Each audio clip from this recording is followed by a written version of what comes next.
क्या तुम समुद्र में उठने वाली और सागर के जल में विलीन होने वाली इन लहरों को देख रहे हो? समुद्र तट पर टहलते हुए बुद्ध ने अपने प्रिय शिष्य आनंद से ये सवाल किया और आनंद ने अपना सर हाँ में हिला दिया। अज और अमर होना जल के समान है। जन्म और मृत्यु लहरों की भांति है। आनंद, लहरें लंबी भी होती हैं, छोटी भी। लहरें ऊंची भी होती हैं और नीची भी। लहरें उठती भी हैं और गिरती भी हैं, किंतु उनका जल जल ही रहता है। जल के बिना लहरों का बनना ही संभव नहीं। लहरें लौटकर फिर जल बन जाती हैं। लहरें जल ही हैं और जल ही लहरें हैं। हालांकि लहरें उठती और गिरती हैं, किंतु यदि वे समझ जाएं कि वे स्वयं ही जल हैं, तो जन्म और मृत्यु की धारणाओं से परे पहुंच जाएं। उन्हें जन्म मरण की चिंता ही ना रहेगी, ना भय रहेगा और ना ही दुख रहेगा। आनंद को बुद्ध के पास अभी ज्यादा समय नहीं हुआ था, इसीलिए उसके मन में बहुत सारे सवाल थे। आनंद ने बड़े प्रेम से हाथ जोड़कर बुद्ध से प्रश्न किया कि हे तथागत, सुनने में तो समझ में आता है कि जीवन और मरण इन लहरों की भांति होते हैं, लेकिन इस भाव को आत्मसात कैसे किया जाए? इसको परिपूर्णता में कैसे समझा जाए? कैसे इसे हमारा मन स्वीकार करे ताकि हमारे जीवन से सब कष्ट दूर हो जाए? आपके समझाने से मेरे तर्क तो शांत हो गए, लेकिन मेरा मन शांत नहीं हुआ। आखिरकार इस मन को शांत कैसे किया जाए? इसको कैसे समझाया जाए? बुद्ध ने बड़े शांत स्वर में कहा कि हमारा मन 18 अंशों से बना होता है। इन 18 अंशों के बिना हमारे मन की कोई भी स्वतंत्र सत्ता नहीं होती। जब तुम इन 18 अंशों को भली भांति समझ लेते हो, तो तुम अपने मन के गुलाम नहीं रह जाते, तुम उसके मालिक बन जाते हो, जिसकी लगाम तुम्हारे हाथ में होती है। उसके बाद तुम अपने मन के पीछे नहीं दौड़ते, बल्कि तुम्हारा मन तुम्हारे अनुसार कार्य करता है। इन 18 अंशों में सबसे पहले 6 इंद्रियां होती हैं। 6 इंद्रियों के विषय होते हैं और 6 इन इंद्रियों के द्वारा जन्म लेने वाली चेतनाएं होती हैं। 6 इंद्रियां दृष्टि, सुनने की शक्ति, सूंघने की शक्ति, स्वाद, काया, चेतना और मनस चेतना। और इन 6 इंद्रियों के विषय होते हैं रूप, ध्वनि, गंध, स्वाद, स्पर्श और चित्त के विषय। और 6 चेतनाएं जो इंद्रियों के कारण जन्म लेती हैं, वो इस प्रकार हैं: देखना, सुनना, स्वाद लेना, स्पर्श करना और समझना। इन 18 अंशों के बिना कोई मन नहीं होता। ये 18 अंश जन्म, मृत्यु और परिवर्तनशीलता से बंधे होते हैं। इसीलिए मैं कहता हूं कि मन नाना प्रकार की भावनाओं का एक संग्रह है, जिसकी प्रकृति ही परिवर्तनशील होती है। तुम ये तो समझ गए हो कि हमारा मन इन 18 अंशों से मिलकर बना होता है, लेकिन ये भी बात समझने की होती है कि इन अंशों को जो भी स्वाद, गंध या जिस भी वस्तु में ज्यादा मजा आता है, वही हमारे मन से बंध जाता है, उसी का हमारा मन गुलाम हो जाता है। तुम यूं समझो कि अगर तुम्हें गर्मी लग रही है और अचानक तुम्हारे सामने कहीं से ठंडी हवा आने लगे, तुम समुद्र के सामने टहल रहे हो और तुम्हारे चेहरे पर ठंडी ठंडी हवा की बौछार पड़ने लगी। इससे हवा तुम्हारी काया को स्पर्श करेगी, जो तुम्हें आनंद देगी, और उस आनंद को पाने के लिए तुम्हारा मन हमेशा तैयार रहेगा। इसीलिए तुम्हारा मन इस प्रकार से गुलाम होता चला जाता है। जहां भी उसको मजा आता है, वहीं पर वो उसी वस्तु का, उसी चीज का गुलाम हो जाता है। आनंद ने कहा कि हे तथागत, हम ये तो समझ गए कि हमारा मन सत्ता रहित होता है, उसकी अपनी कोई सत्ता नहीं होती। बिना इंद्रियों के विषय के उसका कोई अस्तित्व नहीं होता। लेकिन वास्तव में मन होता भी है, या फिर ये हमारी एक भ्रांति मात्र होती है? बुद्ध ने शांत भाव से उस मेज को देखा जिस पर पानी की भरी हुई प्याली रखी थी। उसकी ओर संकेत करते हुए बुद्ध ने कहा, वो प्याली भरी है या खाली? गुरुवर, प्याली में पानी भरा है। आनंद, इस प्याली को बाहर ले आओ और इसे खाली कर लाओ। आनंद ने वैसा ही किया। बुद्ध ने मेज पर रखी खाली प्याली उठाकर उलट दी और पूछा, आनंद, अब ये प्याली भरी है या खाली? गुरुवर, अब ये भरी नहीं खाली है। आनंद, ये प्याली अब पानी से नहीं भरी है किंतु वायु से भरी है। ये तो तुम बिल्कुल भूल गए। खाली होने का अर्थ किसी चीज से खाली होना और भरे होने का अर्थ किसी चीज से भरा होना होता है। इस समय ये प्याली पानी से खाली है किंतु वायु से भरी हुई है। आनंद, प्याली का भरा या खाली होना इस बात पर निर्भर करता है कि प्याली तो यहाँ पर मौजूद है, यहाँ पर विद्यमान है। प्याली के बिना उसका खाली या भरा होना हो ही नहीं सकता। आनंद ने हाथ जोड़कर कहा, प्रभुवर, तब तो हमारे मन में विचार चलते रहते हैं, नाना प्रकार की इच्छाएं उठती रहती हैं। तो इसका मतलब तो ये हुआ कि मन वास्तविकता में होता है, इसकी अपनी सत्ता होती है। बुद्ध ने मुस्कुराकर कहा, आनंद, शब्द जाल में मत फंसो। मन का अस्तित्व इतना सूक्ष्म है कि उसे सामान्य अवधारणा से समझा नहीं जा सकता। उनका अस्तित्व वैसा ही है जैसा शून्यता का अस्तित्व होता है। आनंद, अभी हमने भरी और खाली प्याली की चर्चा की। यद्यपि हमने समझ लिया कि मेज पर रखी प्याली जल से खाली है। यदि हम गहराई से देखें तो ये भी पूर्णतः सत्य नहीं है। आनंद, जिन तत्वों से प्याली का निर्माण हुआ है, क्या उनमें आप जल तत्व की विद्यमानता नहीं देखते? आनंद ने कहा कि प्रभु, प्याली बनाने के लिए कुम्हार ने तो मिट्टी सानी थी, उसमें जल तो था ही। ठीक कहा आनंद, यदि हम गहराई से देखें तो प्याली में जल तत्व विद्यमान है। हालांकि हमने पहले कहा था कि प्याली जल से खाली है। प्याली की विद्यमानता जल की विद्यमानता पर ही निर्भर है। आनंद, क्या तुम इस प्याली में अग्नि तत्व को देख पा रहे हो? जी हाँ प्रभु, प्याली को पकाने के लिए अग्नि तत्व जरूरी है। बिना गर्मी या अग्नि तत्व के ये प्याली पक ही नहीं सकती। बुद्ध ने पूछा कि इसके अतिरिक्त और क्या क्या देख रहे हो? आनंद ने उत्तर दिया कि मैं वायु तत्व को भी देख रहा हूँ। वायु ना होती तो ना तो अग्नि जलती और ना कुम्हार जीवित रह सकता था।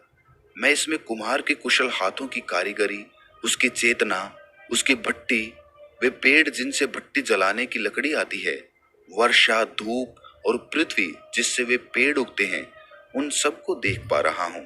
प्रभु, परस्पर अवलंबित उन हजारों तत्वों को मैं देख रहा हूँ जो इस प्याली को अस्तित्ववान बनाने में योग देते हैं।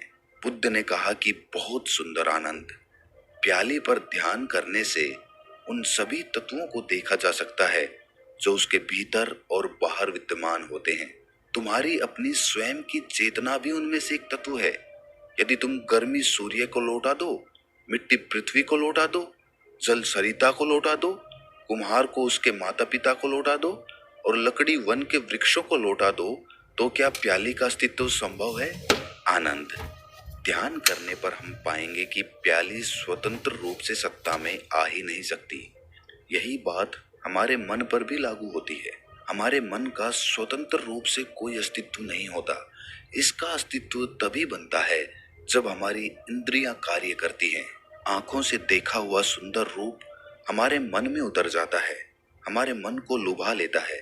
उसी प्रकार अच्छा स्वाद, अच्छा शब्द, अच्छे गीत हमारे मन में हमारी इंद्रियों के द्वारा प्रवेश करते हैं और वो हमारे मन में अपनी सत्ता स्थापित कर लेते हैं। लेकिन आनंद, अगर एक आदमी अपनी इंद्रियों के प्रति सजग रहता है, होश में रहता है, पूरे ध्यान में रहता है, तो वो अपनी इंद्रियों के द्वारा उसके मन में प्रवेश हो रहे उन विषयों को देख पाएगा जिनसे उसका मन गुलाम होता चला जाता है।